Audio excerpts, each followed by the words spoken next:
হুয়াল আউয়ালু ওয়াল আখিরু ওয়াজ যাহিরু ওয়াল বাতিন ওয়া হুয়া বিকুল্লি শাইইন আলিম। জোরে বলুন আল্লাহু আকবার। তিনি প্রথম, তিনি শেষ। কে তিনি? তিনি প্রথম, তিনি শেষ, তিনি প্রকাশ্য, তিনি গোপন। বান্দা মনে মনে কি চিন্তা করো তোমার পাশে থাকা মানুষটাও টের পায় না।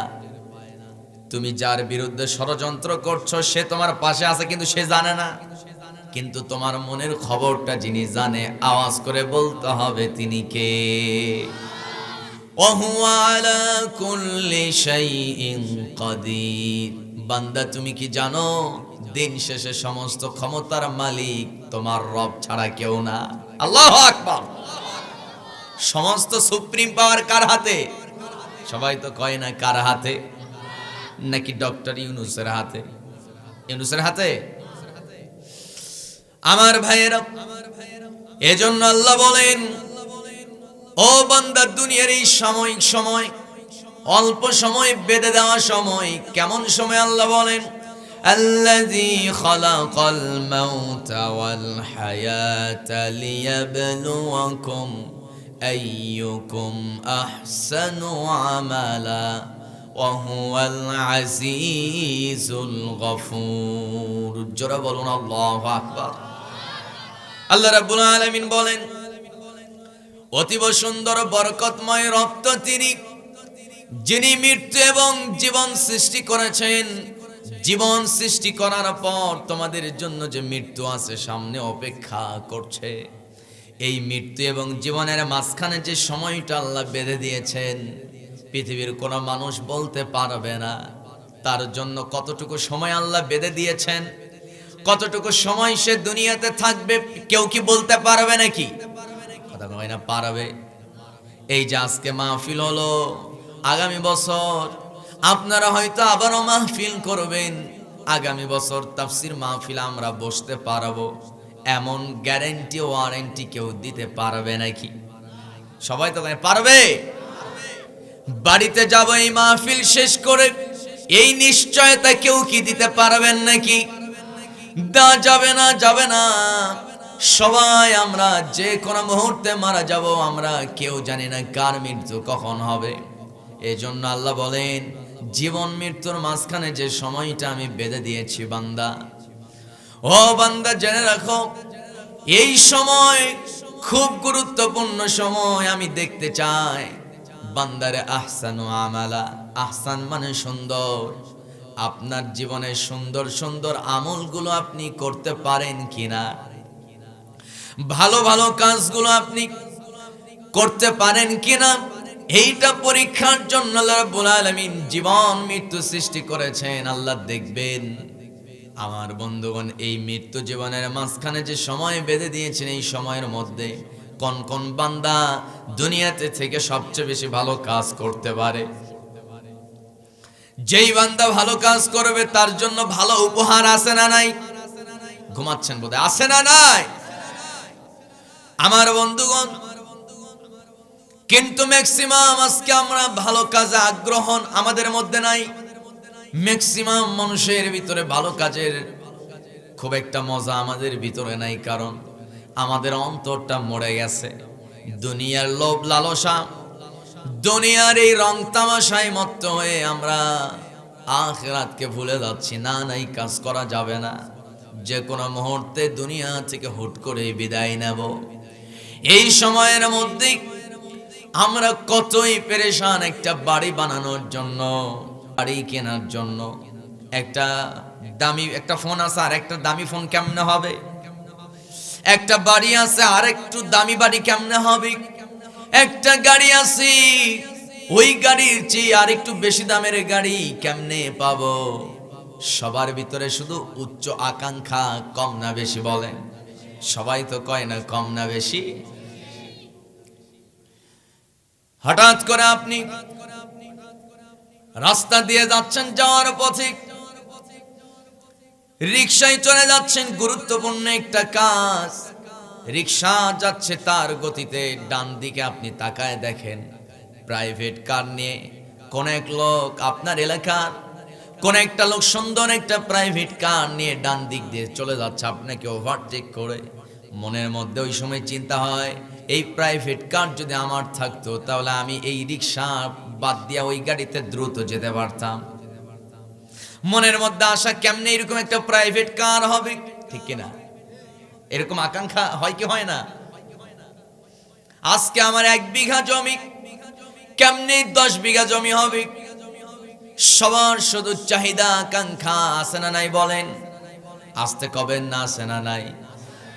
আল্হাকুমুত তাকাসুর হাত্তা যুরতুমুল মাকাবির কাল্লা সাউফা তা'লামুন সুম্মা কাল্লা সাউফা তা'লামুন।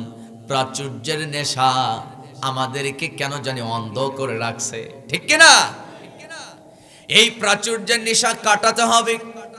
এই নেশা কেটে উঠে এক আল্লাহর গোলাম হয়ে যেতে হবে। ভাবতে হবে, আমি সত্যিকারের ইমানদার আছি না নাই, এইটা বুঝার জন্য, জানার জন্য কোরআন পড়ার দরকার আছে না নাই বলুন? সবাই তো বলে না, ঘুমাচ্ছেন নাকি? বলেন বলেন, আছে না নাই? মহান রব্বুল আলামিন বলেন, দুনিয়ার তামাম মানুষকে স্পষ্ট আল্লাহ তাআলা জানাই দিচ্ছেন সত্যিকারের ইমানদার কারা। বান্দা জেনে রাখো, সূরা আনফাল শুরুতে আল্লাহ রাব্বুল আলামিন এই সূরার শানে নুজুলের মধ্যে এসেছে। এই সূরায় কেন নাজিল হলো, বিশাল লম্বা ইতিহাস। সময় যেহেতু কম, সংক্ষেপে 7টি গুণের কথা বলে যাব।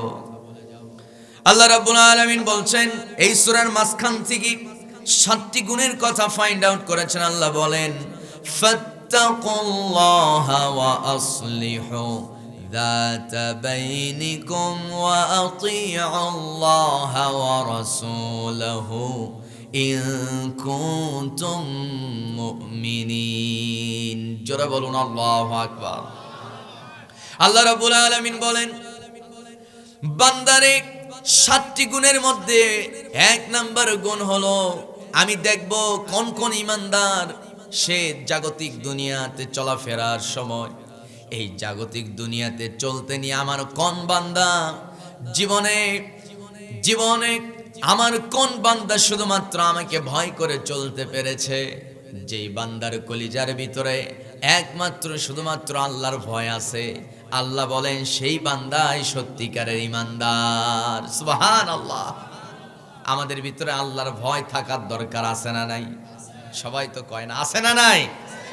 আমার ভাইয়েরা, আল্লাহর ভয় আমাদের ম্যাক্সিমাম আমাদের ভিতরে নাই। আল্লাহর ভয় যদি থাকতো, কখনো কোনো বান্দা নামাজ ছেড়ে দিত না। আল্লাহর ভয় যদি আমার আপনার ভিতরে থাকতো, তাহলে আমরা ওজনে কম দিতাম না, খাদ্যে ভেজাল দিতাম না, মানুষরে ঠকাইতাম না। শুধু তাই নয়, এমন কিছু কিছু হাজী সাহেব আছে, নামাজ পড়ে কিন্তু সুদের কারবার ছাড়তে রাজি না। কথা কয় না, আছে না নাই? হ্যাঁ, রাগ করলেন নাকি? আমার কথায় কষ্ট পাচ্ছেন নাকি আপনারা? এরকম আছে তো অনেক জায়গায়। আমি নরমালি একটু বলি, এমন হাজী সাহেব আছে, হজ করেছে, পাক্কা হাজী, কিন্তু সুদের কারবার ছাড়তে পারে না। অবসর হয়েছে, চাকরি থেকে রিটায়ার্ড, চাকরি থাকা অবস্থায় সুদের কারবার তো একেবারে চ্যাম্পিয়ন।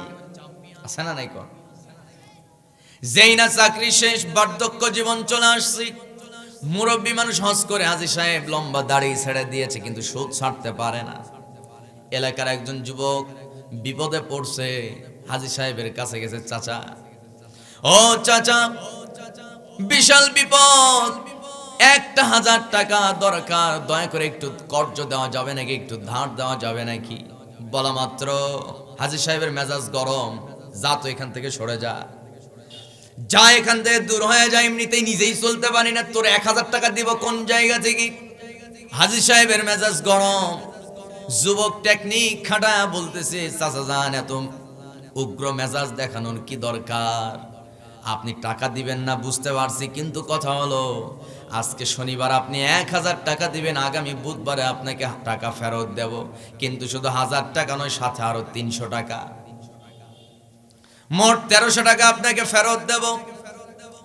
সঙ্গে সঙ্গে হাজী সাহেবের সেই গরম আওয়াজ, গরম কণ্ঠ একেবারে ডাউন হয়ে গেছে। হাজী সাহেব বলে, বেটা তুই আগে বলবি না, সম্ভবত তোর চাচির কাছে থাকতে পারে, চল তো একটু বাড়িতে যাই। মোখলেসের মা দরজাটা খোলো তো। যেই না দরজা খুলছে, হরহর করে ঘরের ভিতরে যায় করা একটা 1000 টাকার নোট এনে দিয়ে যুবকের হাতে উঠায় দিয়ে বলছে, কথা যেন ঠিক থাকে। আছে না নাই? আমার বন্ধুগণ, বয়স হয়ে গেছে কিন্তু সুদের কারবার ছাড়তে পারে না। আবার মসজিদে ছোট পোলাপান যদি একটু নামাজ পড়তে নিয়া যদি একটু হেসে ফেলে, অথবা যদি ছোট কোনো বাচ্চা কেঁদে ফেলে, মসজিদে অনেক সময় ছোট বাচ্চা পেশাব করে ফেলে, হাজী সাহেবের গলার আওয়াজ দেখে কে আছে না নাই? কার ছেলেরে কার পোলারে মসজিদে আনে, সব সময় কান্নাকাটি করে, চিল্লায়া গোটা মসজিদ কাঁপায় ফেলে। অথচ ওই বয়সে উনি মসজিদের বারান্দায় জীবনে পা রাখে নাই। কথা কন, আসতে বলবেন না ঠিক কিনা? ছোট বাচ্চা পোলাপান একটু হাসাহাসি করলে খেপে যায়। অথচ আমার নবীজি বলেন, যে এলাকায় মসজিদের ভিতরে ছোট বাচ্চার কান্নার আওয়াজ, হাসির আওয়াজ, খেলাধুলা বন্ধ হয়ে যাবে, সেই মসজিদের যারা কর্ণধার তারা যেন এই ভয় করে যে কোনো মুহূর্তে ওই এলাকায় কোরআন বিরোধী, ইসলাম বিরোধীদের পরিমাণটা বেড়ে যাবে। নাউজুবিল্লাহ। আর একটু জোরে বলি নাউজুবিল্লাহ। আহারে নবী আমার কেমন হৃদয়ের মানুষ ছিলেন। আমার নবী যে একদিন নামাজে ইমামতি করছেন মসজিদে নববীর ভিতরে, নবীজির একেবারে কাছের আমার নবীর আদরের নাতি হযরতে হুসাইন রাদিয়াল্লাহু তাআলা আনহু, যাকে কারবালার প্রান্তরে শহীদ করা হয়েছে, আল্লাহু আকবার বলবেন না? হুসাইনের সঙ্গে কেউ খারাপ ব্যবহার করলে নবীজি সহ্য করতে পারতেন না, কারণ নবীজি আগে থেকেই ইঙ্গিত পেয়েছেন আমার নাতি হুসাইনের রক্ত কারবালার জন্য আল্লাহ কবুল করে নিয়েছে। জোরে আওয়াজ করে কোন আল্লাহু আকবার। আমার ভাইরা, আমার নবীজি হাসানের চাইতে, নবীর নাতি উসামার চাইতে, হাসানের চাইতে নবীজি আমার হুসাইনকে বেশি ভালোবাসতেন। সুবহানাল্লাহ। আমার ভাইরা, নবী আমার সিজদায় চলে গেছে, নবীর নাতি হুসাইন আমার নবীজির ঘাড়ে চড়ে বসলেন, নবীর কান দুইটা ধরলেন, নবীর কান দুইটা ধরে বলেন, যা ঘোড়া যা। সুবহানাল্লাহ বলবেন না? নবী কিন্তু ইমাম। নবী কি? সবাই তো কয় না। নবীর মোহাব্বত কি কমছে নাকি আপনাদের? সবাই বলেন নবী কি? নবীজি ইমামতির দায়িত্ব পালন করছেন, হুসাইন কাদের উপরে কান দুইটা দইরা বলতেছেন, যা ঘোড়া যা। আমার নবীজি সিজদায় পড়ে আছে, টাইম খুব দীর্ঘ হয়ে যাচ্ছে, সিজদার টাইমটা অনেক দীর্ঘ হয়ে যাচ্ছে। নবীজি মনে মনে চিন্তা করছেন মাথা উঠাবেন, কারণ অনেক লং টাইম ধরে সিজদায় পড়ে আছেন, হুসাইন নামে না, এই জন্য মাথা উঠায় না। শেষ পর্যন্ত নবীজি চিন্তা করছেন, এরকম করে যদি আমি আরো সময় ধরে সিজদায় থাকি, আমার পেছনে যারা মুক্তাদি আছে, মুসল্লি আছে, আমার সাহাবীদের নামাজ নষ্ট হয়ে যেতে পারে। না না, দেরি করা যাবে না, এবার মাথা উঠাবো। যেই না নবীজি মাথা উঠানোর সিদ্ধান্ত নিয়েছেন, মাথা কেবল উঠাবেন, এমন সময় জিবরাইল আলাইহিস সালাম আমার নবীর কানের কাছে তার মুখটা নবীর কানের কাছে এনে বলছেন, ইয়া রাসূলুল্লাহ, দয়া করে মাথা উঠাবেন না, কারণ নানা নাতির এই মজার দৃশ্য দেখে আসমানের ফেরেশতা সহ আল্লাহ নিজেই খুশি হয়ে গেছে। আর একটু জোরে আওয়াজ করে কোন আল্লাহু আকবার। আমার ভাইয়েরা, আমার বন্ধুগণ, নবী যদি সিজদায় থেকে এমন করে যদি নাতিকে আদর করতে পারেন, আমার ভাইয়েরা, আমার বন্ধুগণ, তাহলে আমরা কোন সাহসে ছোট বাচ্চাকে বকা দেই? নবীজি যেই চিন্তা করছিলেন মনে মনে পেছনে মুসল্লিদের নামাজ নষ্ট হয়ে যাবে, জিবরাইল কানের কাছে এসে বলছেন, ইয়া রাসূলুল্লাহ টেনশন করেন না, আপনি চিন্তিত হবেন না। কারণ হলো এই ছোট বাচ্চা সে তো নিষ্পাপ, তার তো এখনো গুনাহ লেখা শুরু হয় নাই। সুবহানাল্লাহ কোন, তার তো এখনো গুনাহ লেখা শুরু হয় নাই। ইয়া রাসূলুল্লাহ আপনি ততক্ষণ পর্যন্ত সিজদায় থাকবেন যতক্ষণ না হুসাইন নিজের স্বেচ্ছায় না নেমে গেছে। আপনি টেনশন করবেন না, আপনার পেছনে থাকা সাহাবীদের নামাজ নষ্ট হবে না, তাদের নামাজের ভিতরে মনোযোগ বাড়ানোর জন্য আল্লাহ নিজেই দায়িত্ব নিয়েছে। আর একটু জোরে বলি আল্লাহু আকবার।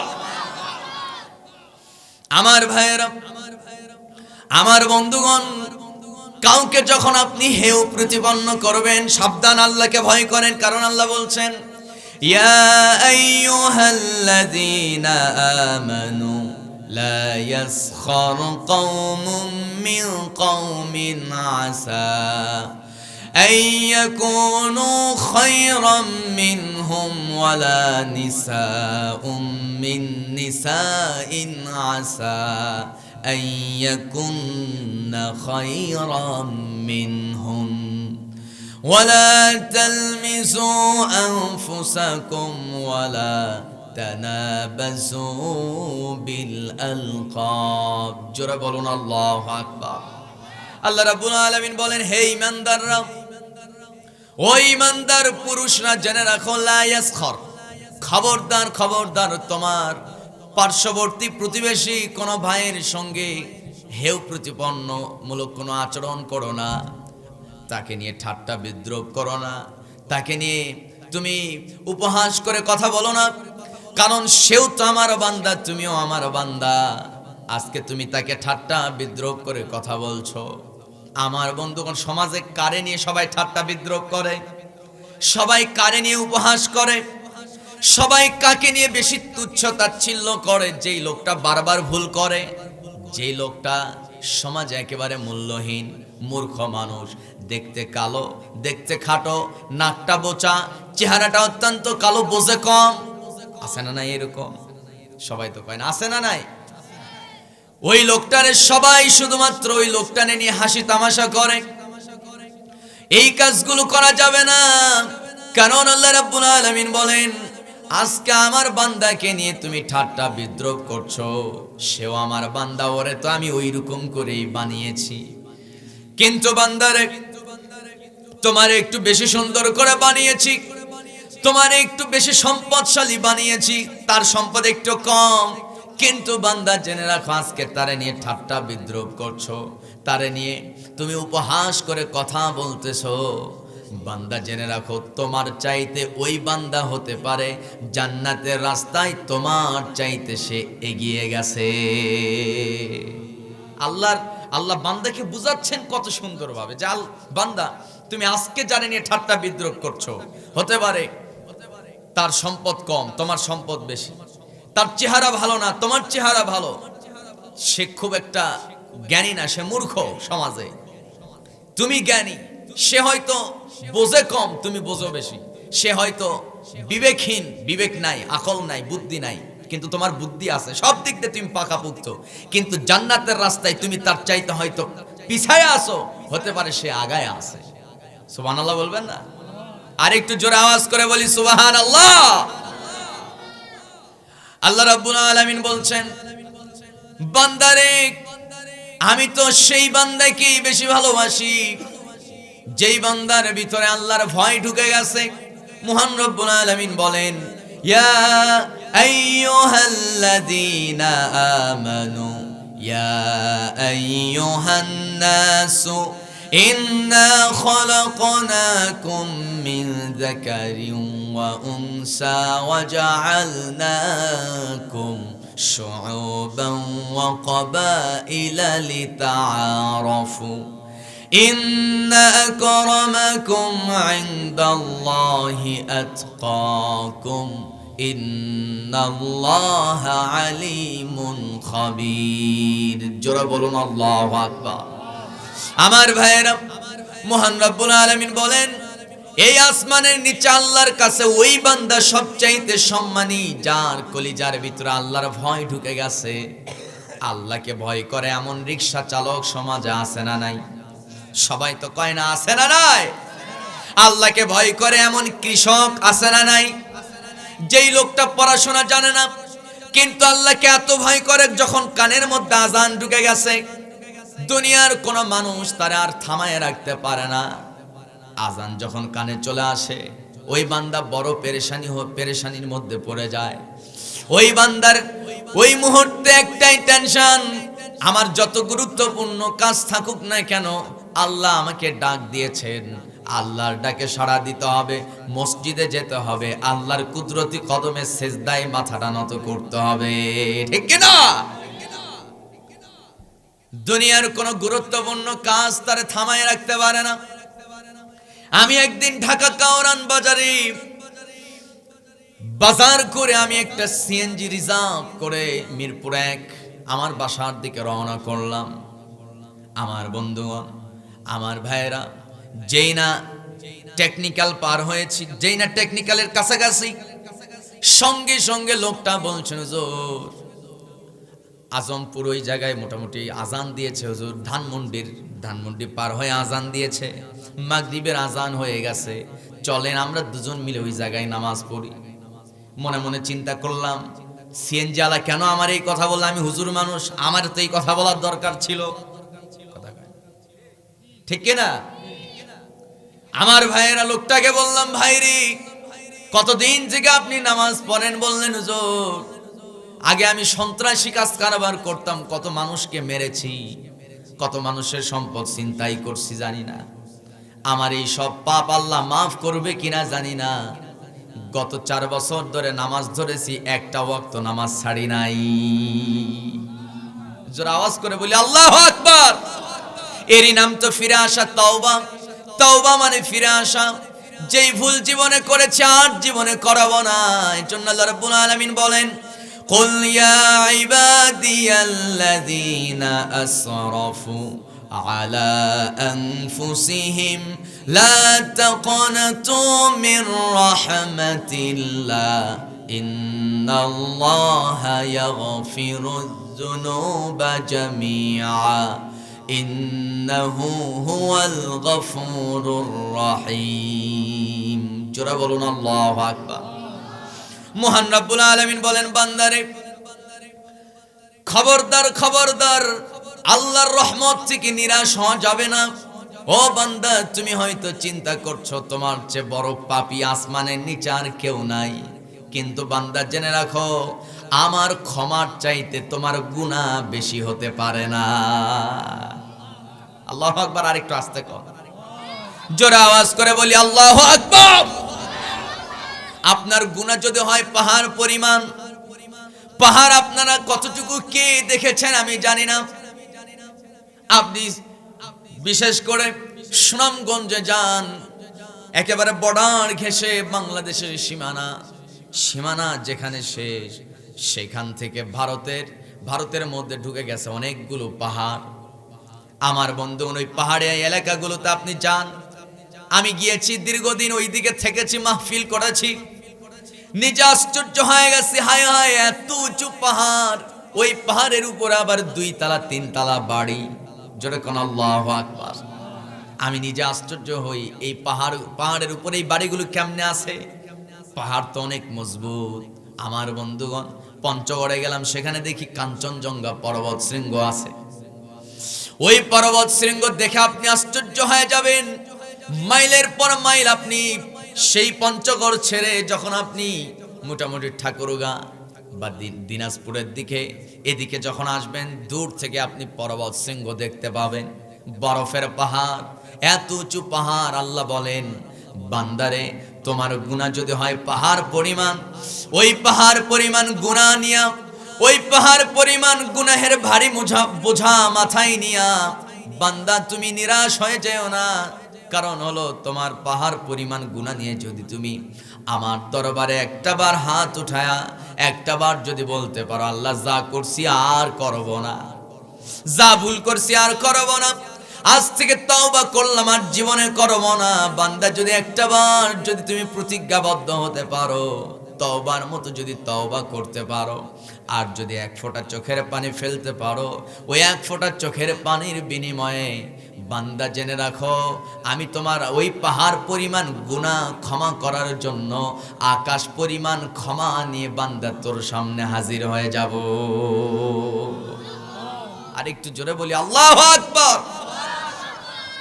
আমার ভাইয়েরা, কত রিকশা চালক দেখেছি, সিএনজি চালক, বাসের ড্রাইভার, এরপরে বহু কৃষক দেখেছি। আমি একদিন এই কালাই কোন এক রাস্তা দিয়ে আমি আসছিলাম, মোটামুটি দুপুরবেলা, দুপুর কি আসর হবে, ঘটনাটা অনেক দিন আগে। আমি দূর থেকে লক্ষ্য করলাম, গাড়ির মধ্যে আছি, গাড়ির ভিতর থেকে ডান দিকে তাকায় দেখি বিশাল আলুর মাঠ। এবছর না, হয়তো গত বছর, তার আগে বছরের কথা হবে। আমার ভাইয়েরা, মানুষ জমির পরে জমি, শত শত জমি আলু লাগিয়েছে। এই এলাকাও তো আলু, আলু না, এটাও তো আলুর এলাকা।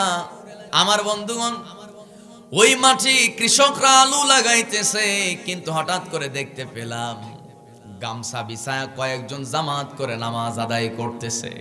মনে মনে চিন্তা করলাম, আল্লাহ, তোমার জমিনে যত বড় বড় পাপী থাক না কেন, কিছু কিছু এমন এমন কিছু তোমার বান্দা আছে, এইরকম বান্দাদের জন্যই মনে হয় দুনিয়াতে তুমি এখনো বৃষ্টি দাও, ঠিক না? আমার ভাইয়েরা, মাঠে কাজ করে কারা? যাদের ঠিক মতো পড়াশোনা নাই, যারা সমাজে সবচেয়ে লাঞ্ছিত, ঠিক না বলে?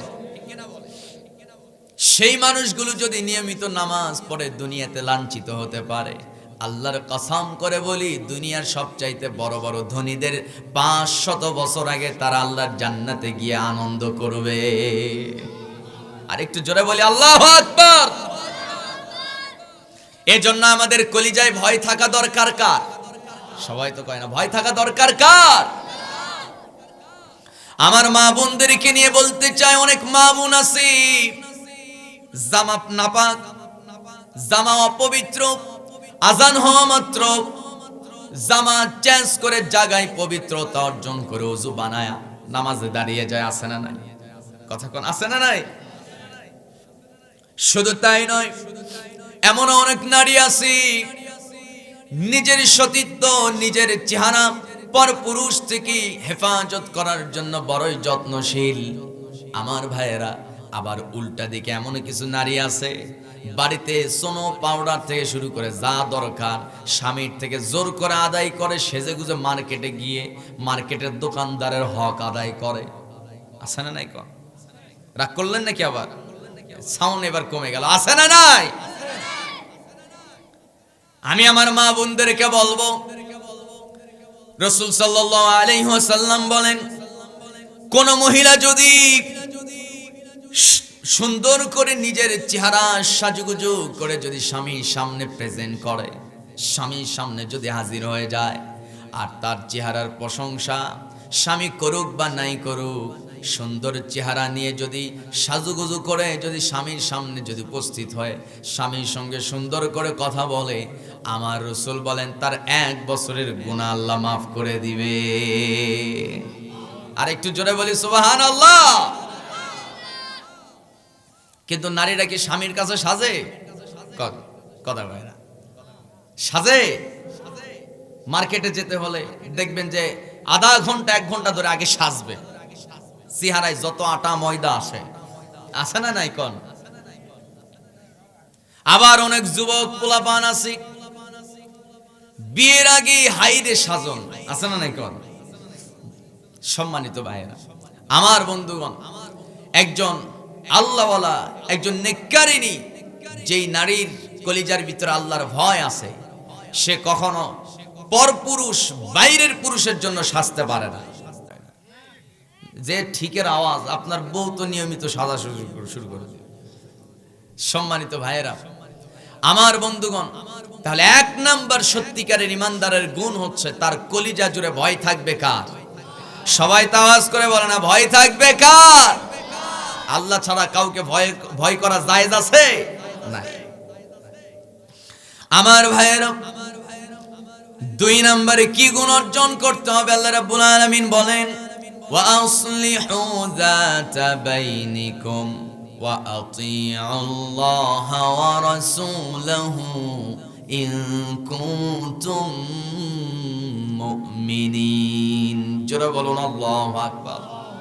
মহান রব্বুল আলামিন বলেন, ওয়া আসলিহু যাতা বাইনিকুম, ও বান্দা, তোমাদের পরস্পরের মধ্যে দূরত্ব কমায় ফেলে তোমাদের সম্পর্ক তোমরা মজবুত করে ফেলো। ভ্রাতৃত্বের বন্ধনে আবদ্ধ হয়ে যাও, পরস্পরে ভালোবাসার বন্ধনে একাকার হয়ে যাও। নির্দেশটা কার? সবাই তো কয় না নির্দেশ কার, কিন্তু কিছু কিছু মুসলমান আছে, আমার বন্ধুগণ মুসলমান হয় আরেক মুসলমানের বাড়িতে দাওয়াত নেয় না, আছে না নাই? কোন হিংসা। নিজের আপন বোনের খবর রাখে না, ভাই তার ভাইয়ের সঙ্গে কথা বলে না। এমন সন্তান আছে বিয়ের পর বাপ মাকে চেনেই না, আছে না? শুধু তাই নয়, এমন কিছু কিছু মোল্লা মুন্সি আছে, আসলে বর্তমানে ফাটল তো সৃষ্টি হয়েছে আলেমদের জন্য, কথা হয় না, ঠিক আছে না? কি জন্য আমি বলি, একটু চিন্তা করেন, 10 বছর 20 বছর আগে যে মুরব্বী চাচা আছে, আপনারা জানেন, আমার বন্ধুগণ, আজ থেকে প্রায় 15 বছর 20 বছর আগের ইতিহাস আপনি ঘাটেন, একটু চিন্তা করেন, 15 বছর পূর্বে ফিরে যান। আমার ভাইয়েরা, ঈদের নামাজ আদায় করতাম আমরা একটা মাঠে, 10-15টা গ্রামের মানুষ, কথা কয় না, কথা কি আমার ঠিক আছে? 10-15টা গ্রামের মানুষ ঈদের নামাজ পড়ে এক মাঠে। কিন্তু বর্তমানে এখন প্রত্যেক গ্রামে গ্রামে ঈদগাহ মাঠ হয়ে গেছে। শুধু তাই নয়, এক গ্রামে দেখা গেছে মসজিদ 2-3টা, আছে না নাই বলেন? এক গ্রামে 2টা করে মসজিদ। কেন?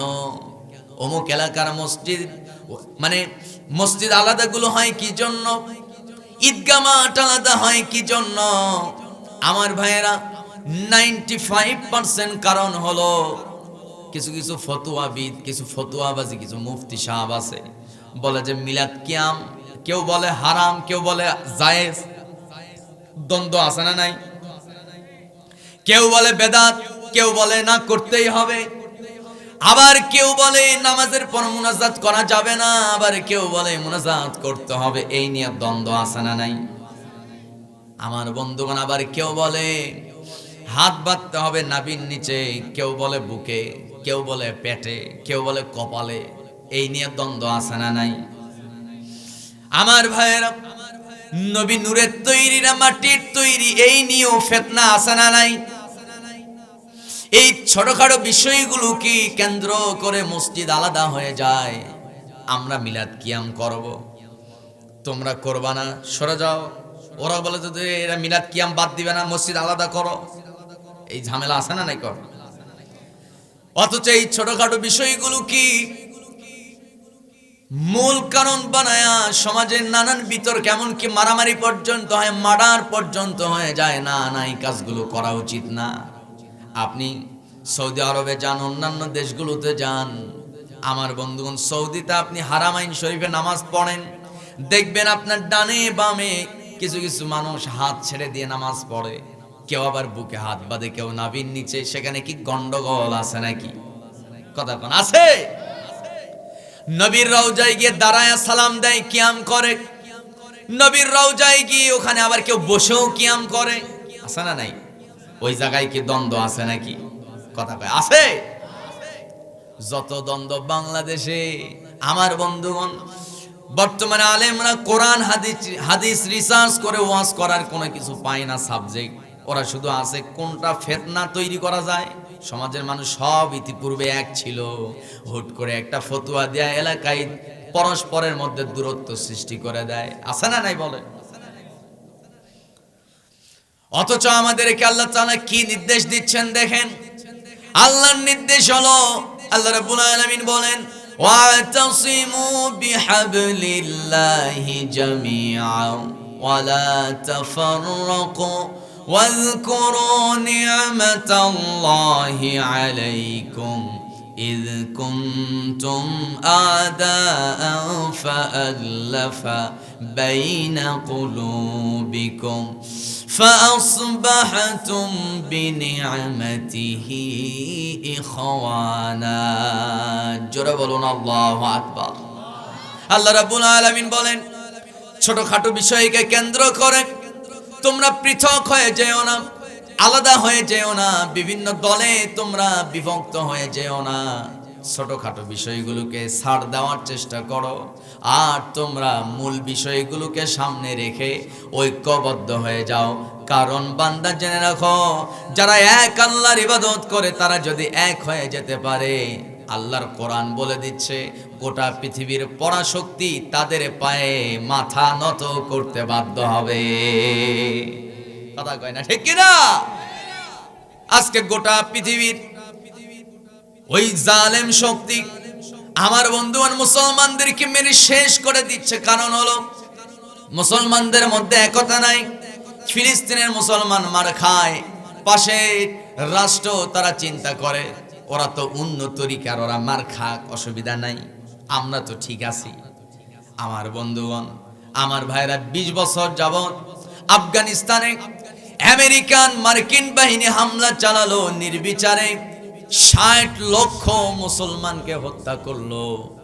আমার বন্ধুগণ, আমার ভাইয়েরা, সারা বাংলাদেশ, সারা পৃথিবীতে বিভিন্ন মুসলিম রাষ্ট্রে তারা বলে তারা তো আমাদের তরিকার নয়, মার খাক। বুঝতেছেন কথা? কিন্তু মূল বিষয় হলো সব ঘুরায়া পেঁচা দেখবেন যতগুলো মানুষ আছে সবাই তো বলে আমাদের রব একজন, তিনি কে? আমাদের কোরআন এক, আমাদের কিতাব একটা, সেই কিতাবের নাম কি? কোরআন। আমাদের নবীর নাম কি? মুহাম্মদ সাল্লাল্লাহু আলাইহি ওয়াসাল্লাম। আমাদের দল হচ্ছে ইসলাম। সব ঠিক আছে, কিন্তু মাঝখান দিয়া কেন জানি ছোটখাটো বিষয়কে নিয়ে আমরা আলাদা হয়ে গেছি। অথচ আল্লাহ তাআলা বলেন, ওই বান্দার চেয়ে সুন্দর কথার কার হতে পারে? ওয়ামান আহসানু কওলাম মিম্মান দাআ ইলাল্লাহি ওয়া আমিলা সালিহান ওয়া ক্বালা ইন্নানি মিনাল মুসলিমিন। জোরে বলুন আল্লাহু আকবার। আল্লাহ রাব্বুল আলামিন বলেন, ওই ব্যক্তির চেয়ে সুন্দর কথা, সুন্দর কাজ আর কার হতে পারে? যে আল্লাহর পথে থাকে, আল্লাহর দিকে মানুষদেরকে আহ্বান করে, নিজে সৎ কাজ করে, মানুষদেরকে সৎ কাজের নির্দেশ দেয়। ওই বান্দাকে যখন প্রশ্ন করা হয় তোমার পরিচয় কি, আলতু ফালতু উল্টা পাল্টা পরিচয় না দেয়া বলে আনা মিনাল মুসলিমিন, আমার পরিচয় হতেছে মুসলমান। কিন্তু আমরা এই পরিচয় না দিয়া আমরা মূলত কি করি, যদি জিজ্ঞেস করে ভাই আপনি কোন তরিকার, কোন মাযহাবের? আমি হানাফি, ওহাবি, আহলে হাদিস, সুন্নি, লামাযহাবি, আছে না নাই? কোন এগুলো তো আমাদের পরিচয় হওয়ার কথা না। আমাদের পরিচয় তো মূলত আমরা আনা মিনাল মুসলিমিন, আমরা সবাই মুসলমান। পরিচয়টা যিনি দিয়েছেন তিনি কে? সবাই তো কয় না, ঘুমাইছেন নাকি? আমাদের পরিচয় মুসলমান, এই পরিচয় দিছে কে?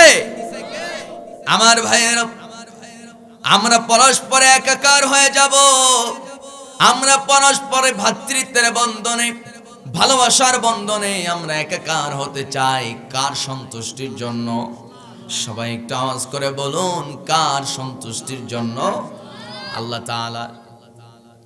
আমার ভাইয়েরা, এবার আল্লাহ রাব্বুল আলামিন 3 নম্বর গুণের কথা বলেন, ওয়া আতিউল্লাহা ওয়া রাসূলাহু ইন কুনতুম মুমিনিন। জোরে বলি আল্লাহু আকবার। আল্লাহ রাব্বুল আলামিন বলেন 3 নম্বর গুণ হতেছে সত্যিকারের ইমানদারের। 3 নম্বর গুণ হলো তারা দুনিয়াতে চলাফেরা করবে কেবলমাত্র, তারা অনুসরণ করবে আল্লাহ এবং তার রাসূলকে। আল্লাহর দেওয়া বিধান আর নবীর দেওয়া সুন্নত তরিকা অনুযায়ী তার জীবনকে যদি সাজাতে পারে, আল্লাহ তাআলা বলেন অবশ্যই আমি ওই বান্দাকে জান্নাতুল ফেরদাউস দান করব। আল্লাহু আকবার। আমার ভাইয়েরা, আমার বন্ধুগণ, যারা আখিরাতকে বিশ্বাস করে, বিচার দিন একটা আছে না নাই? সবাই তো কয় না, আছে না নাই? বিচার দিনের মালিক কে? সবাই বলেন আওয়াজ কইরা, আলহামদুলিল্লাহি রাব্বিল আলামিন আর রহমানির রহিম মালিকি ইয়াউমিদ্দিন ইয়্যাকা না'বুদু ওয়া ইয়্যাকা নাস্তাঈন। আমার বন্ধুগণ, আল্লাহ রাব্বুল আলামিন সূরা ফাতিহার মধ্যে কি বলছেন? মালিক ইয়াউমিদ্দিন, বিচার দিনের মালিক কে? সবাই আওয়াজ করে বলেন, বিচার দিনের মালিক কে? আমার ভাইয়েরা, ওই বিচার দিনের মালিক যিনি, সেই বিশ্বাস যে বান্দা রাখতে পারবে, আমার বন্ধুগণ, যারা বিশ্বাস করে আল্লাহ তাআলা শেষ বিচারের মালিক, এই বিশ্বাস যার ভিতরে আছে, যে বিশ্বাস করে আল্লাহ এক এবং অদ্বিতীয়, তার জন্য উত্তম আদর্শ কে? আল্লাহ রাব্বুল আলামিন বলছেন, লাকাদ কানা লাকুম ফি রাসূলিল্লাহি উসওয়াতুন হাসানাতুন লিমান কানা ইয়ারজুল্লাহ ওয়াল ইয়াওমাল আখির ওয়া যাকারাল্লাহা কাসীরা। জোরে কোন আল্লাহু আকবার। আল্লাহ রাব্বুল আলামিন বলেন, যারা বিশ্বাস করে আল্লাহ এক, যারা বিশ্বাস করে হাসরের দিন, শেষ বিচারের দিন একটা আছে, ওই দিন আমাকে জবাবদিহি করতে হবে, এই দুইটা বিশ্বাস যার ভিতরে আছে, সে যেন জেনে রাখে, সে যদি শেষ বিচারে যদি আল্লাহর কাছে মাফ পাইতে চায়, সেদিন যদি সে জান্নাতের সার্টিফিকেট পেতে চায়, তাহলে দুনিয়াতে যেন রাসূলের আনুগত্য করে। কারণ নবীজি হচ্ছেন আমাদের জন্য উত্তম এবং অনুপম চরিত্রের অধিকারী। জোরে কোন সুবহানাল্লাহ। আমার নবীর চরিত্র কেমন? নবীর চরিত্র, নবীর আদর্শ, এটা তো উত্তম আদর্শ। আমার ভাইয়েরা, দূর দেশ থেকে আগত একজন ইহুদি, নবীজি দুনিয়া থেকে বিদায় নেওয়ার বেশ কিছুদিন পর দূর আরব থেকে একজন ইহুদি নবীর সাহাবীদের সঙ্গে সাক্ষাৎ করার জন্য রওনা করলেন। এসে দেখেন হযরতে বেলাল রাদিয়াল্লাহু তাআলা আনহুর মসজিদে নববীর বারান্দায় তিনি কান্না করছেন। জিজ্ঞেস করলেন, তোমার নাম কি? বলে, আমার নাম বেলাল। সঙ্গে সঙ্গে তাকে পাল্টা প্রশ্ন করলেন, তুমি কি সেই বেলাল নাকি যার আজান শুনে সুবে সাদিক উদিত হয়, মানে সূর্য উদিত হয়? সুবহানাল্লাহ পড়েন। আমার ভাইয়েরা, হযরত বেলাল বললেন, হ্যাঁ আমি সেই বেলাল। বেলাল আবার কেঁদে কান্নায় ভেঙে পড়লেন। বলছেন, ভাই তুমি কান্না করো কেন? বলেন যে আমার জীবনের সবচাইতে বড় সম্পদ আমি হারিয়ে ফেলেছি।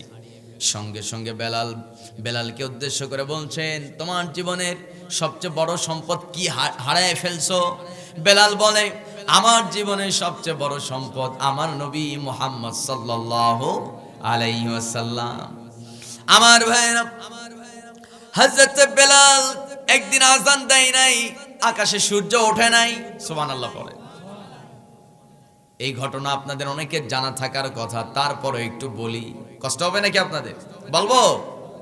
আমার ভাইয়েরা, হযরত বেলাল রাদিয়াল্লাহু তাআলা আনহু তিনি যখন ইসলাম গ্রহণ করেন, তার উপরে এত পাশবিক নির্যাতন চালানো হয়েছে।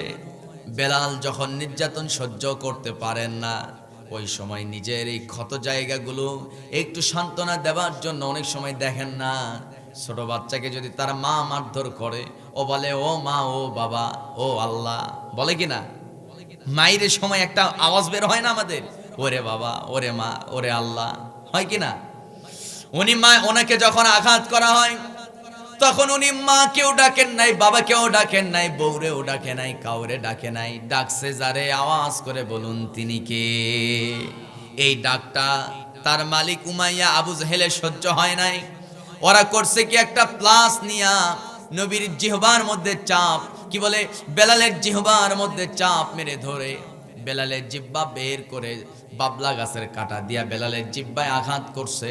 সেদিন থেকে বেলাল সুন্দর করে কথা বলতে পারে না, বেলাল আজান দিতে পারে না সুন্দর করে। হযরত বেলাল ওই যে একটা আঘাত পেয়েছেন, তারপর থেকে তার ভিতরে একটা তোতলামি আছে, পরিষ্কার কথা বলতে পারেন না। হযরত বেলাল মসজিদে নববীর মুয়াজ্জিনের দায়িত্ব পালন করেন। একদিন নবীকে পরামর্শ দেওয়া হলো, ইয়া রাসূলুল্লাহ, হযরতে বেলাল আজান দেয় ঠিক আছে, কিন্তু তার ভিতরে তো একটা তোতলামি আছে। আপনি একটু লক্ষ্য করুন, এই মদিনাতে আপনার সাহাবীদের মধ্যে অসংখ্য সাহাবী আছে যারা অত্যন্ত সুরেলা কণ্ঠে, অত্যন্ত মধুর কণ্ঠে তারা সুন্দরভাবে পরিষ্কারভাবে আজান দিতে পারে। আপনি তাকে অবসরে পাঠায় দেন, নতুন কাউকে মুয়াজ্জিন বানান। কারণ দিন দিন মানুষ দলে দলে ইসলাম গ্রহণ করতেছে, আজানটা একটু সুন্দর হওয়া দরকার। সঙ্গে সঙ্গে আমার নবীজি তাদের সিদ্ধান্তে রায় দিয়ে দিলেন, ঠিক আছে, আগামীকাল ফজরের নামাজের আজান দেবে নতুন মুয়াজ্জিন। ঘোষণা হয়ে গেল। হযরতে বেলাল রাদিয়াল্লাহু তাআলা আনহু তিনি কান্নায় ভেঙে পড়লেন, সারা রাত তার ঘুম নাই। বাড়িতে তিনি জায়নামাজ ফালায়া সিজদায় পড়ে আল্লাহকে ডাকেন আর বলেন, আহারে হায় আল্লাহ তাআলা, আমি তোমার প্রতি ঈমান আনতে গিয়া, ইসলাম গ্রহণ করতে গিয়া কাফেররা আমাকে জিহ্বার মধ্যে আঘাত করছে, সেদিন থেকে আমার তোতলামি শুরু হয়ে গেছে। আয় আল্লাহ তাআলা, আমার ঈমানের পরীক্ষা নিয়েছো, সেদিন থেকে আমার এই তোতলামি শুরু হয়ে গেছে। অসুবিধা নাই, কিন্তু মনটাকে আমি সান্ত্বনা দিতে পারছি না। আমার নবীজি ইমামতি করতেন এতদিন, আর আমি মুয়াজ্জিনের দায়িত্ব পালন করেছি, আমি আজান দিতাম আর নবীজি নামাজ পড়াতো। আজ থেকে আমার দায়িত্ব চেঞ্জ হয়ে গেছে, আজ থেকে আমি আর আজান দিতে পারবো না।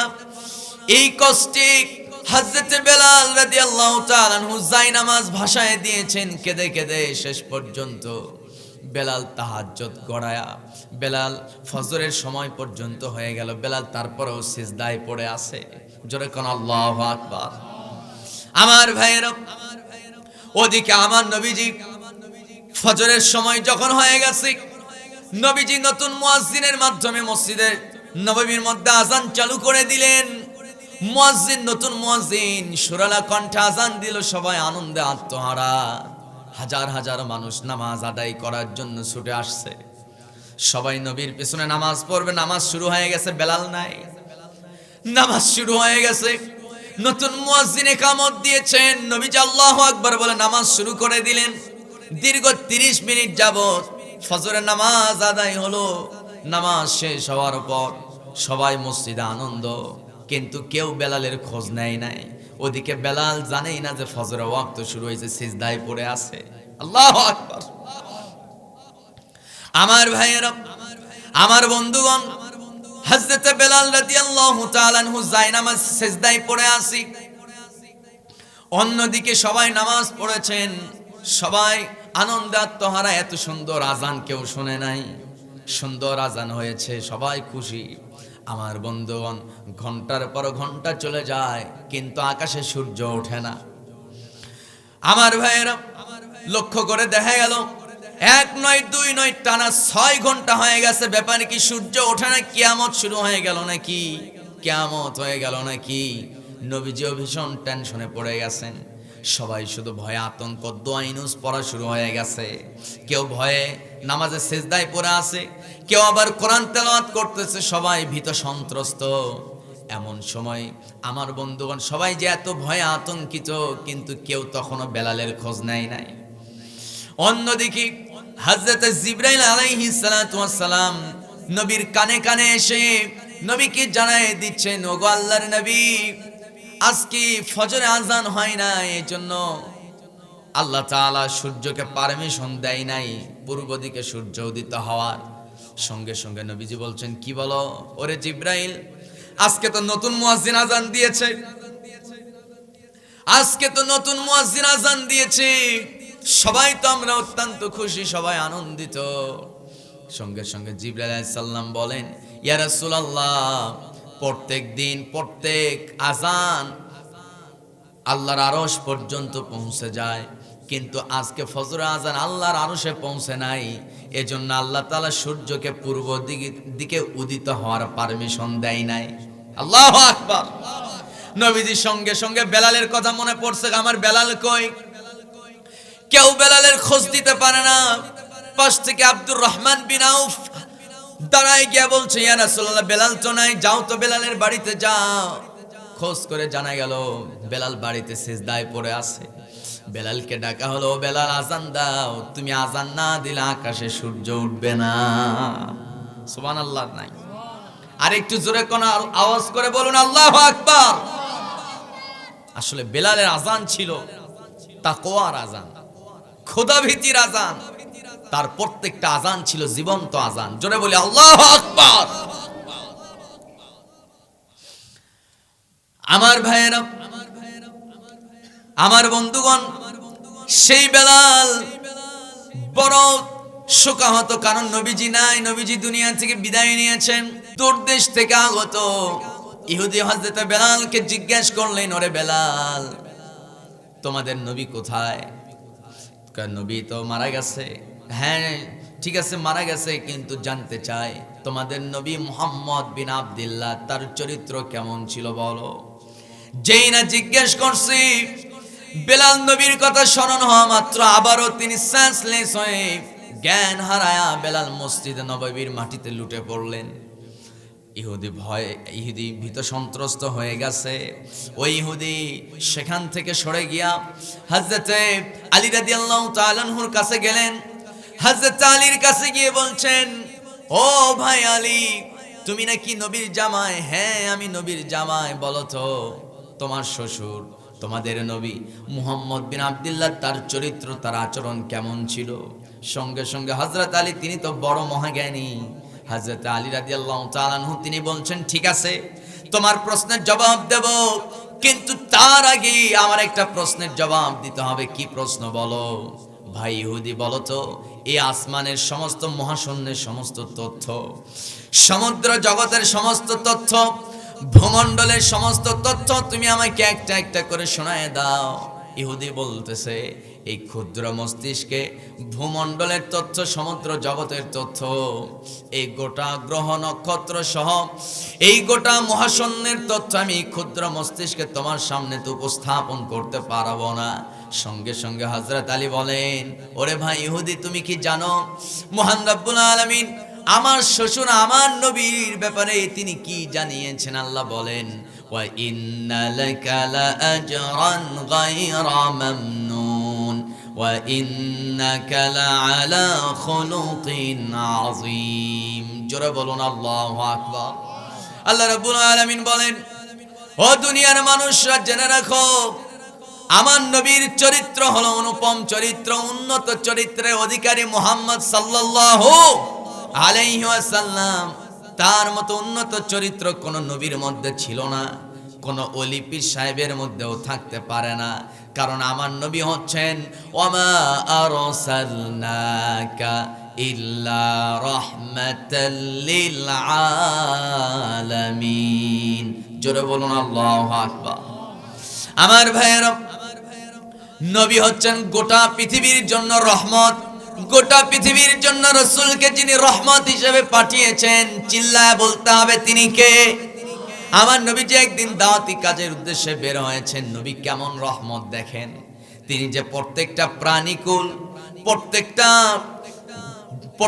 আল্লাহর প্রত্যেকটা সৃষ্টির জন্য যে আমার নবী রহমত, এর প্রমাণটা কি দেখেন। আমার নবী যে একদিন দাওয়াতি কাজের জন্য বের হয়েছেন, মানুষকে, তার তো নিয়মিত কাজ ছিল মানুষকে কোরআনের দাওয়াত দেওয়া, কালিমার দাওয়াত দেওয়া। নবীজি দাওয়াতি কাজে বের হয়েছেন, সঙ্গে মোটামুটি 15 জন সাহাবী ছিল।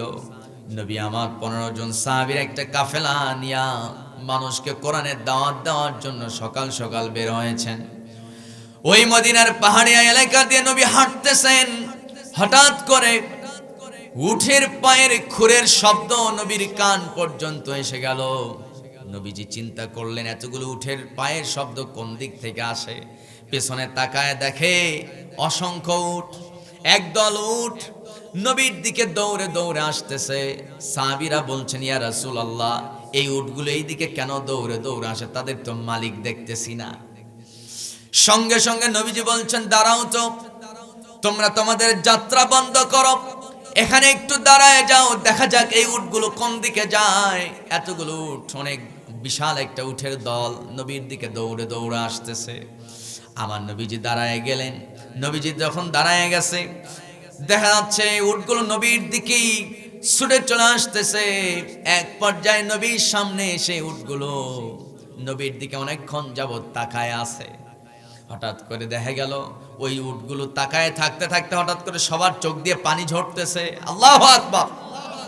এবার উটগুলো ওই চোখে পানি নিয়ে নবীর পায়ের কাছে, নবীর সামনে সবাই সিজদায় পড়ে গেছে হাঁটু বসায়া। আল্লাহু আকবার। সঙ্গে সঙ্গে সাহাবীরা বলছেন, ইয়া রাসূলুল্লাহ, মক্কার কাফেররা আপনাকে চিনতে পারে নাই, তারা আপনাকে বুঝে নাই, না বুঝি না চিনতে পেরে তারা আপনাকে রক্তাক্ত করেছে, আপনার জন্মভূমিতে থাকতে দেয় নাই, আপনার বাড়িতে তারা থাকতে দেয় নাই, আপনাকে হত্যার ষড়যন্ত্র পর্যন্ত তারা করেছে। ওরা আপনাকে চেনে নাই, এজন্য ওরা আপনাকে তাড়িয়ে দিয়েছে। কিন্তু মক্কার কাফেররা আপনাকে না চিনলে কি হবে, এই পাহাড়িয়া উটগুলো ঠিকই তাদের নবীকে চিনে ফেলেছে। আরেকটু আস্তে কোন আল্লাহু আকবার।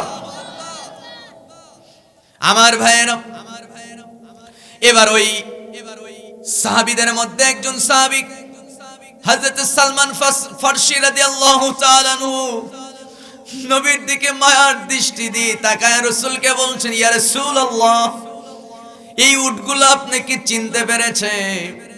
ওগো আল্লাহর নবী, একটাবার অনুমতি দেন, এই উটগুলো আপনাকে সিজদা দিয়ে আপনার মনকে তারা খুশি করে ফেলেছে। একটাবার অনুমতি দেন, আমরাও একটু আপনার পায়ে সিজদায় পড়ে যেতে চাই। সঙ্গে সঙ্গে নবীজি বলছেন, ও আমার সালমান ফারসি, ও আমার সাহাবীরা শোনো, মানুষ যদি মানুষকে সিজদা দেওয়া জায়েজই হতো, তাহলে আমি সর্বপ্রথম নারীদেরকে বলতাম, ও নারী জাতি, তোমরা তোমাদের স্বামীকে সিজদা দাও। কারণ আমি তো বলেছি, মায়ের পায়ের নিচে যেমন সন্তানের জান্নাত, ওই মায়ের জান্নাত হলো স্বামীর পায়ের তলায়। জোরে কোন সুবহানাল্লাহ। আর একটু জোরে কোন সুবহানাল্লাহ। মায়ের পায়ের তলায় বলতে পায়ের তলায় না, আসলে এই কথার মূল মিনিং হলো, এই কথার মানে মূলত উদ্দেশ্য হলো, নবীজি বুঝাতে চাচ্ছেন, মাকে যে সন্তুষ্ট রাখতে পাবে, মায়ের মন যে খুশি করতে পারবে, অবশ্যই সে জান্নাতে পৌঁছে যাবে। জোরে কোন সুবহানাল্লাহ। স্বামীকে যেই নারী তার স্বামীকে সন্তুষ্ট রাখতে পারবে, নবীজি বলেন আল্লাহর কসম, সে জান্নাতি হয়ে যাবে। কোন নারী যদি তাহাজ্জুদের নামাজ আদায় করে, স্বামী যদি ডাক দেয়, ও আমার স্ত্রী, আসো তো, তোমার সঙ্গে আমার গুরুত্বপূর্ণ কাজ আছে, স্বামীর ডাকে সাড়া না দিয়ে ওই মহিলা যদি তাহাজ্জুদের নামাজ আদায় করে, ওই নামাজ কবুল হবে না। কারণ তাহাজ্জুদের চাইতে তার জন্য এখন ফরজ হলো স্বামী ডাকছে, স্বামীর ডাকে সাড়া দেওয়া। আল্লাহু আকবার। কিন্তু এলাকার নারীরা কি স্বামীর ডাকে সাড়া দেয়? কথা কয় না, দেয় তো? আলহামদুলিল্লাহ। আপনারা তো সাউন্ডই দিচ্ছেন না, মনে কষ্ট আছে মনে হয় বুকে, না? মনে কষ্ট আছে নাকি আবার? যে হুজুর কি আর কবা, আমার বাড়ির ডাইনিটা কথাই শোনে না, এরকম চিন্তা করতেছেন নাকি আবার? মহিলা মানুষ, আসলে নারী জাতির সৃষ্টি তো বাঁকা হাড়ে। কোন হাড়ে? একটু কথা বলেন নাকি দোয়া করে দিব? অনেক রাত হয়ে গেছে মনে হয়, দোয়া করে দেই। হ্যাঁ, আর কতক্ষণ করব বলেন? 12:40 বেজে গেছে। আসলে না না, দোয়া করতে হবে, কারণ রাত অনেক গভীর হয়ে যাচ্ছে। ওদিকে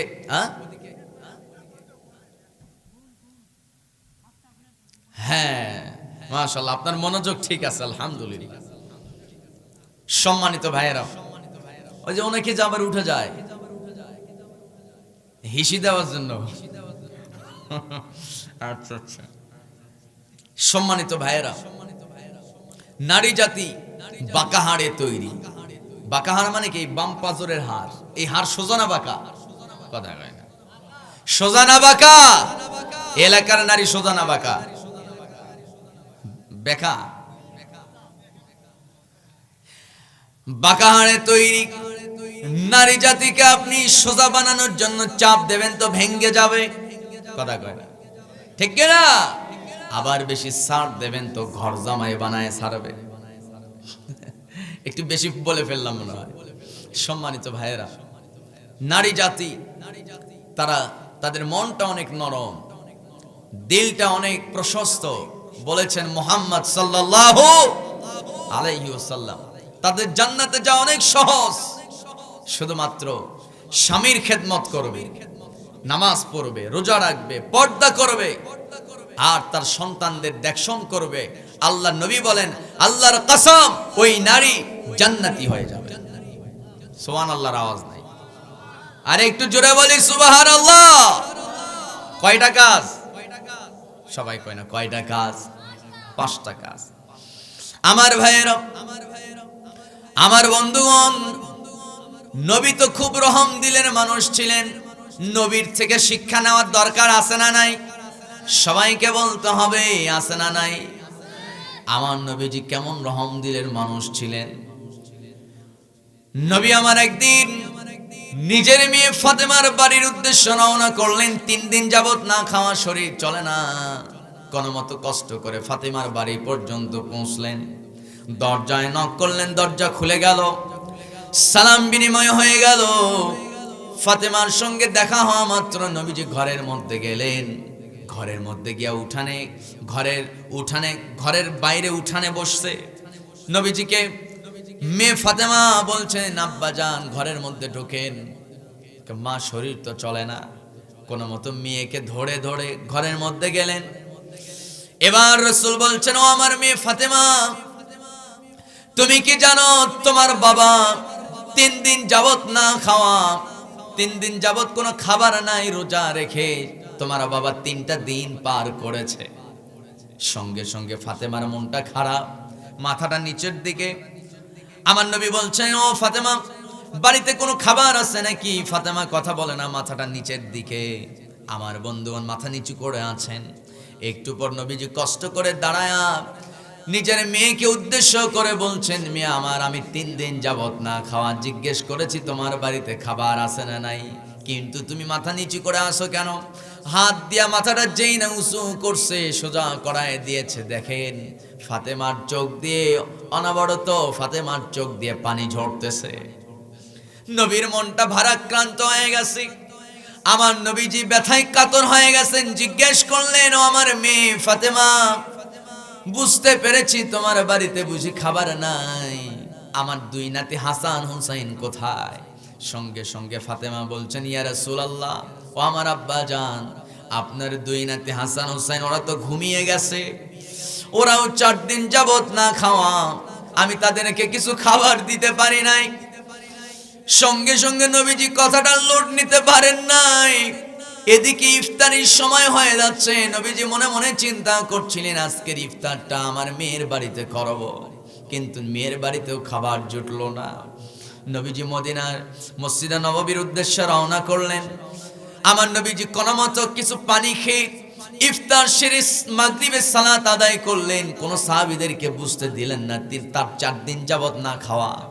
4 দিন হয়ে গেল, পূর্ণ 4 দিন কিছু খাইলেন না, কাউকে কিছু বুঝতে দেন নাই। যেই না নামাজ শেষ হয়ে গেছে, নবী আমার লক্ষ্য করলেন সিরিয়া থেকে আগত একটা কাফেলা নবীর সঙ্গে সাক্ষাতের জন্য আসছে। ওই কাফেলার লোকগুলো নবীর হাতে কিছু খেজুর হাদিয়া দিলেন, খেজুরে একটা টোপলা। ওই খেজুরের প্যাকেটটা নিয়ে নবীজি দারুণ খুশি হয়ে গেলেন, মনে মনে আল্লাহর শুকরিয়া আদায় করছেন। এমন সময় আমার নবীজি দ্রুত তাদেরকে বিদায় দিয়া নবীর আদরের 2 নাতি হাসান হুসাইনের জন্য খেজুরের সেই প্যাকেটটা নিয়ে আমার নবীজি মেয়ের বাড়ির উদ্দেশ্যে রওনা করলেন। ওই পথের মধ্যে চাঁদনি আকাশের নিচে বৃদ্ধা একজন মুমূর্ষু একজন মহিলার সঙ্গে নবীর সাক্ষাৎ হয়ে গেল। সেই বৃদ্ধা মহিলা তার সেই জীর্ণ শীর্ণ কণ্ঠ নিয়ে আওয়াজ করে বলছেন, তুমি কি সেই যুবক মুহাম্মদ নাকি? হ্যাঁ আমি তো মুহাম্মদ। তোমার বাবার নাম কি? আব্দুল্লাহ। হ্যাঁ আমার বাবার নাম আব্দুল্লাহ।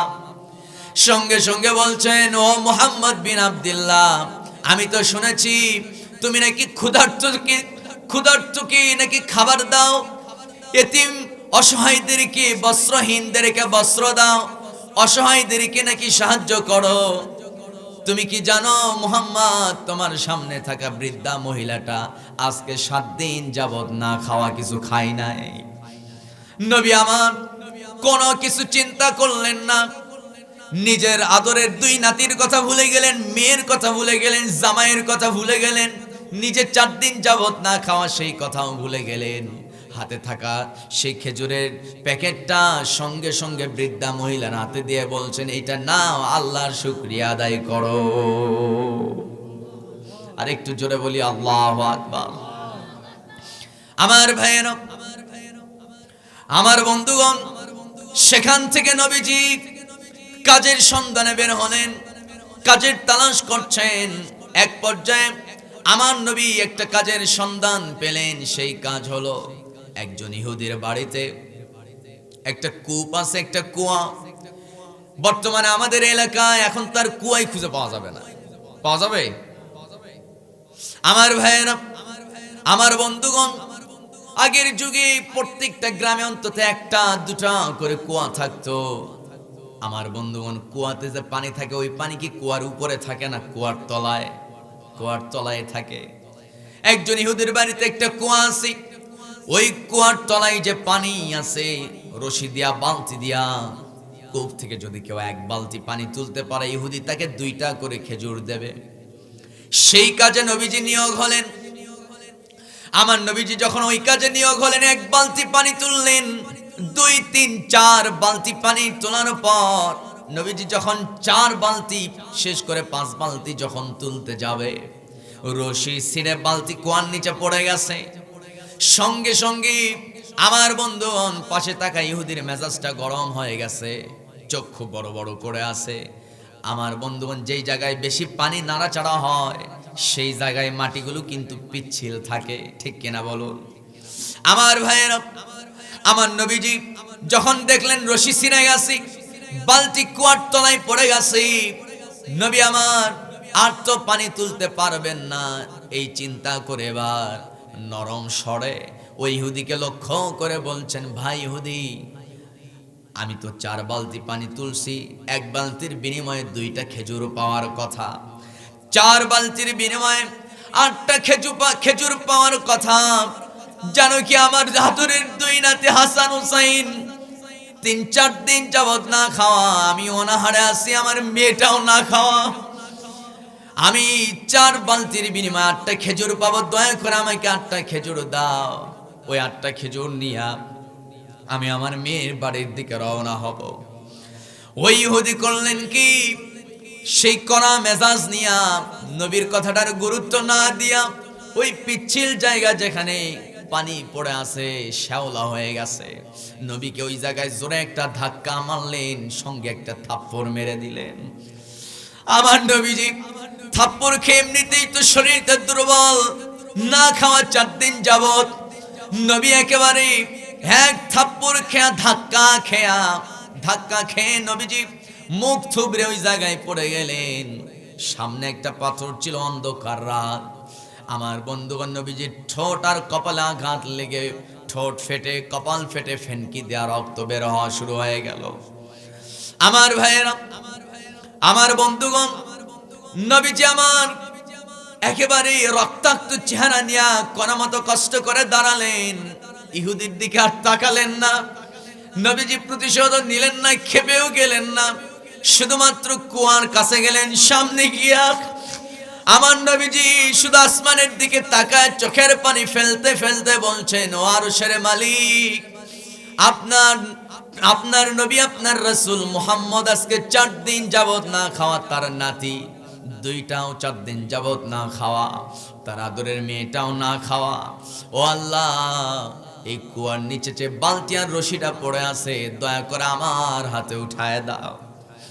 বলতে দেরি, ওই কুয়ার নিচে যে রশি বালতি পড়ে আছে, আহারে পানি তো থাকে কুয়ার তলায়, সেই কুয়ার তলায় যে পানি আছে, সেই পানি আস্তে আস্তে উছলায়া একেবারে পানি উপরে উঠে, পানি উছলায়া পড়ে। ইহুদি আশ্চর্য হয়ে গেছে। একটু পরে দেখা গেল রশিও কুয়ার উপরে ভাসতেছে, বালতিও কুয়ার উপরে ভাসে। আমার নবীজি আস্ত বালতিটা নিলেন, রশি নিলেন, এরপরে বালতিটা তার হাতে দিয়া ছিঁড়ে যাওয়া রশির 2টা মাথা ডান হাতের মুষ্টির ভিতরে রেখে বিসমিল্লাহ বলে ছেড়ে দিলেন। আমার বন্ধুগণ, রশি আগের মতোই হয়ে গেছে। জোরে কোন আল্লাহু আকবার। আর একটু আস্তে বলি আল্লাহু আকবার। আমার ভাইয়েরা, আমার বন্ধুগণ, ইহুদি দারুণ আশ্চর্য হয়ে গেলেন। নবীজি আমার পারতেন তার সঙ্গে খারাপ ব্যবহার করতে, নবীজি আমার পারতেন তার সঙ্গে কড়া মেজাজ নিয়ে কথা বলতে, বলেন নাই তার সঙ্গে নরম স্বরে। আমার নবীজি বিনীত হয়ে বিনয়ের সাথে শুধু রশি বালতি ফেরত দেয়া বলছেন, এবার আমার 4টা খেজুর ফেরত দাও। সঙ্গে সঙ্গে ইহুদির গা থরথর করে কাঁপে। সর্বনাশ, আমি কোন মানুষের গায়ে হাত তুললাম? আমি তো এমন দৃশ্য কখনো দেখি নাই। নবীর মুজিজা প্রকাশ পেয়ে গেছে। আমার বন্ধুগণ, আমার ভাইয়েরা, নবীজি তারপরও তিনি বিনয়ের সাথে যখন বলছে, ইহুদি নবীর সামনে সিজদায় নত হয়ে গেছে। নবীজি বলেন, তুমিও মানুষ, আমিও মানুষ, মানুষ কখনো মানুষকে সিজদা দিতে পারে না। আল্লাহ তাআলা মানুষের এই পুরা শরীরটা আল্লাহ তাআলা ফেরেশতাদেরকে দিয়া সৃষ্টি করেছেন, কিন্তু এই শুধুমাত্র যেই কপাল, 3 আঙ্গুলের এই কপাল, এইটা আল্লাহ তাআলা নিজ হাতে সেট আপ করেছেন। কারণ বান্দা যখন পবিত্রতা অর্জন করে, যখন বান্দা ওযু বানায়, আমার বান্দাগুলো যখন নাকি নামাজে দাঁড়ায় যায়, রুকু করে, যখন সিজদায় গিয়া মাথাটা যখন রবের কুদরতি কদমে অবনত করে ফেলে, সঙ্গে সঙ্গে মাফ চাইতে হয় না। ওই বান্দার জিন্দেগির গুনাহ আল্লাহ নিজের থেকেই ক্ষমা করে দেয়। আর একটু জোরে বলি আল্লাহু আকবার। আমার ভাইয়েরা, ইহুদি নবীর প্রতি আরো আকৃষ্ট হয়ে গেলেন। ওই ইহুদি এবার বলছেন, ওগো নবী, আপনি বুঝতে পেরেছি আপনি আল্লাহর শেষ পয়গম্বর, আমাকে কালিমা পড়ায় দেন, আর দেরি করবেন না, আমি ইসলাম গ্রহণ করতে চাই। নবীজি তাকে বুকের সঙ্গে মুখ মিলায়া কালেমা পড়ায় দিলেন, লা ইলাহা ইল্লাল্লাহু মুহাম্মাদুর রাসূলুল্লাহ সাল্লাল্লাহু আলাইহি ওয়াসাল্লাম। ইহুদি শেষ পর্যন্ত তিনি করলেন কি, রাতের মধ্যেই তার যে সব দাস আছে, গোলামরা আছে, সেই গোলামদেরকে আজাদ করে দিলেন। জোরে কোন আল্লাহু আকবার। তার প্রায় 100-র উপরে গোলাম ছিল, কেনা গোলাম, মানুষ কেনা বেচা হতো, সবাইকে আজাদ করে দিলেন। আজাদ করে দিয়া নবীকে সঙ্গে করে নিয়ে খেজুরের বাগানে গিয়ে 1 বস্তা খেজুর নবীকে হাদিয়া দিলেন। সুবহানাল্লাহ, আরো জোরে বলি সুবহানাল্লাহ। সম্মানিত ভাইয়েরা, আপনি মেজাজ দিয়া শাসন কইরা গরম কথা বলে যতগুলো আপনি সমাজে শান্তি প্রতিষ্ঠা করতে সক্ষম হবেন, তার চেয়ে সুন্দর ব্যবহার দিয়ে আপনি আগে সফল হবেন, ঠিক কি না? এজন্য আমাদের সবার ব্যবহার সুন্দর করার দরকার আছে না নাই? কয়দিন বাঁচবো? কিসের এত হুঙ্কার, কিসের এত গরম, কিসের এত দাম্ভিকতা? সব ভুলে যান, নবীকে আদর্শ হিসাবে মেনে নেন, আপনি সফল, ঠিক কি না? আমার ভাইয়েরা, এবার 4 নম্বর বৈশিষ্ট্যের কথা বলবো। আল্লাহ রাব্বুল আলামিন বলেন, ইন্নামাল মুমিনুনা আল্লাযীনা ইযা যুকিরাল্লাহু ওয়াজিলাত কুলুবুহুম ওয়া ইযা তুলিয়াত আলাইহিম আয়াতুহু যাদাতুহুম ঈমানাও ওয়া আলা রাব্বিহিম ইয়াতাওয়াক্কালুন। জোরে বলুন আল্লাহু আকবার। মহান রব্বুল আলামিন বলেন, ঈমানদার, তুমি সত্যিকারের ঈমানদার কিনা এটা তুমি নিজে নিজে পরীক্ষা করতে পারবে। এমন একটা গুণ আমি 4 নাম্বার বৈশিষ্ট্যের মধ্যে ঢুকায় দিলাম। সেটা হলো, বান্দা তোমার ঈমান ঠিক আছে কিনা। তুমি কোরআনের মাজমায় বসে যাও, যেখানে কোরআন থেকে আলোচনা হয়, কোরআনের আয়াতগুলো যখন শুনবি, যখন দেখবে কোরআন শোনার সঙ্গে সঙ্গে তোমার ভিতরটা কেঁপে কেঁপে উঠতেছে, দিলটা নরম হয়ে যাচ্ছে, বুঝে নিবা তোমার ঈমান বেড়ে যাচ্ছে। 4 নাম্বার গুণ তোমার অর্জন হয়ে গেছে। আল্লাহু আকবার। 5 নাম্বার গুণের কথা আল্লাহ বলেন, ওয়া আলা রাব্বিহিম ইয়াতাওয়াক্কালুন। ঈমানদার পুরুষ এবং ঈমানদার নারী বিপদের সময় তারা তাদের মাইন্ড সেটআপ এমন ভাবে তারা সেট করে নাই, তারা বিশ্বাস করে আমার আশা ভরসার জায়গা এক জায়গায়, সেটা কার কাছে? আসতে বলবেন না, কোথায়? আল্লাহর কাছে। মুসলমানের ভরসার জায়গা, আস্থার জায়গা, মুসলমানদের শেষ ভরসার জায়গা হলো আল্লাহর কাছে। আমার বন্ধুগণ, আমার ভাইয়েরা, বিপদের সময় আমরা অনেক সময় এমন পরিস্থিতির শিকার হই, নিজের আপন ভাই দূরে সরে যায়, নিজের বাপ মাও দূরে সরে যায়, স্ত্রীরাও দূরে সরে যায়, নিজের সন্তানও কথা শোনে না, বন্ধু বান্ধবদের কেউ কিছু বলা যায় না। ওই সময় নিজেকে খুব অসহায় মনে হয়। ওই সময় আমরা বেশি পরিমাণে ডাকি একজনকে, আওয়াজ করে বলুন তিনি কে? আমার ভাইয়েরা, আমার বন্ধুগণ, আল্লাহ নামের ভিতরে এত জাদু, এত মধু আর কোন শব্দের ভিতরে পাবেন না। আল্লাহু আকবার। আমার ভাইয়েরা, এজন্য আমাদের আশা ভরসার জায়গা কেবলমাত্র আল্লাহ। আমার বন্ধুগণ, মাদের মধ্যে একটা বদভ্যাস আছে, বলবো নাকি? বলবো? মাদের মধ্যে একটা বদভ্যাস হলো, স্বামী যদি মারা যায় অথবা নিজের বাবা যদি মারা যায়, তখন আমার মা বোনরা তখন কান্না শুরু করে দেয়। আমার বন্ধুগণ, কান্নার কোয়ালিটি হলো এইরকম, কাঁদতে কাঁদতে বলে ফেলে, ছন্দের গাঁথুনি দিয়া সুরের সঙ্গে সুর মিলায়া কান্না করে। আছে না নাই? বলে সুর মিলায়া, মানে সুরে সুরে কান্না করে, বিভিন্ন কথা স্মরণ করে আর কান্নাকাটি করে, গীত গাওয়া শুরু করে। আছে না? আছে না নাই? ওই সময় আমার মা বোনরা মূলত ডানে বামে সামনে পেছনে কোনো কিছু খেয়াল করে না। পরপুরুষরা তার কান্না দেখে, মাথায় কাপড় থাকে না, বুকে ওড়না থাকে না, একেবারে সেন্সলেস হয়ে যায়। না, এত পাগল হওয়া যাবে না। দিন শেষে আপনার আপন তো কেউ না, একমাত্র প্রত্যেকটা মানুষের আপন যিনি, আওয়াজ করে বলুন তিনি কে? ওই সময় নারীরা কেঁদে কেঁদে কি বলে যে হায় হায়, আমি এখন বাঁচবো কেমনে? আমারে কে দেখবে? আমি এখন চলবো কিভাবে? আমার স্বামী তো আমার শেষ ভরসা, ওরে ছাড়া আমি বাঁচবো না, এখন আমারে দেখবে কে? এইরকম নানান কথা কেঁদে কেঁদে চিৎকার মেরে মেরে বলে, ঠিক কিনা? আমার ভাইয়েরা, আবার অনেক নারী বিয়ে করে শ্বশুর বাড়িতে গেছে, হঠাৎ করে ফোনে জানতে পারে তার বাবা মারা গেছে, কান্নাকাটি শুরু। হায় হায়, আমার বাবা মারা গেল, আমার খোঁজ নিবে কে? আমি আমার বাবাকে হারালাম, এখন আমি আমার শেষ ভরসা, আমার মনের কষ্ট, আমার মনের কথা কার কাছে বলবো? বাপ ছাড়া তো আমার আপন কেউ নাই, বাবাই আমার শেষ ভরসা।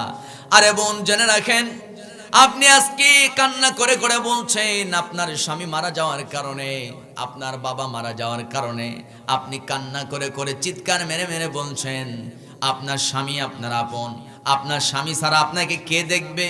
এমন করে করে কান্না করছেন। কিন্তু যিনি আপনার স্বামীরে দেখছে, যিনি আপনার স্বামীরে লালন পালন করছে, উনি আপনারেও লালন পালন করে। তিনি কে? যিনি আপনার স্বামীরে দেখশন করছে। আপনি ভাবতেছেন আপনার আশা ভরসার জায়গা আপনার স্বামী, আপনার বাবা। না না, শিরিক হয়ে যাবে, এটা অত্যন্ত ঈমান হারা একটা কাজ হয়ে যাবে, এমন কথা বলা যাবে না। আমাদের আশা ভরসার জায়গা একমাত্র কোথায়? আল্লাহর কাছে। আমার ভাইয়েরা, লাস্ট দুইটা বৈশিষ্ট্য আল্লাহ রাব্বুল আলামিন সূরা আনফাল 3 নম্বর আয়াতে বলছেন, আল্লাযীনা ইউকিমুনাস সালাহ ওয়া মিম্মা রাযাকনাহুম ইউনফিকুন। জোরা বলুন আল্লাহু আকবার। আল্লাহ রাব্বুল আলামিন বলেন, সত্যিকারের ঈমানদারের 5 নাম্বার 6 নাম্বার বৈশিষ্ট্য হলো তারা নামাজ কায়েম করবে। এরপরে লাস্ট বৈশিষ্ট্য 7 নাম্বার বৈশিষ্ট্য হলো আমি যে তাকে ধন দৌলত সম্পদ দান করেছি, ওই সম্পদ থেকে আমার বান্দা দান সাদাকা করবে। এই বৈশিষ্ট্যগুলো থাকার দরকার আছে না নাই? আস্তে কবে না, আছে না নাই? আমার ভাইয়ের, এই 7টি বৈশিষ্ট্য যদি কোন নারী অথবা পুরুষের ভিতরে থাকে, আল্লাহ রাব্বুল আলামিন বলেন, উলাইকা হুমুল মুমিনুনা হাক্কা। আল্লাহ বলেন, আমি তাকে সত্যিকারের ঈমানদার হিসাবে স্বীকৃতি দিয়ে দিব। সুবহানাল্লাহ। মুমিনুনা হাক্কা, হাক্কা মানে সত্যিকারের, মুমিনুন হিসাবে আমি স্বীকৃতি দিয়ে দেব। জোরে বলি আল্লাহু আকবার। শুধুমাত্র স্বীকৃতি দেব তা নয়, তার জন্য 3টা পুরস্কার দুনিয়াতে আর 3টা পুরস্কার পরকালে। আল্লাহু আকবার বলেন। কি 3টা পুরস্কার? আল্লাহ বলেন লাহুম দারাজাত, দুনিয়াতে আমি আল্লাহ তার সম্মান বাড়াবো, আখিরাতেও আমি তাকে সম্মানী বানাবো। জোরে কোন সুবহানাল্লাহ। শুধু তাই নয়, লাহুম আইনদা রব্বিহিম ওয়া মাগফিরা, তাদের রবের পক্ষ থেকে তার জন্য পুরস্কার থাকবে, হলো তার জন্য ক্ষমা। আমার বন্ধুগণ, আপনার ভিতরে যদি এই 7টি বৈশিষ্ট্য থাকে, মাফ চাইতে হবে না। আল্লাহ ঘোষণা দিচ্ছেন, যদি ছুটা ফাটা কোনো গুনাহ থাকে, আইনদা রব্বিহিম ওয়া মাগফিরা, তাদের রব তাদেরকে মাফ করে দিবে।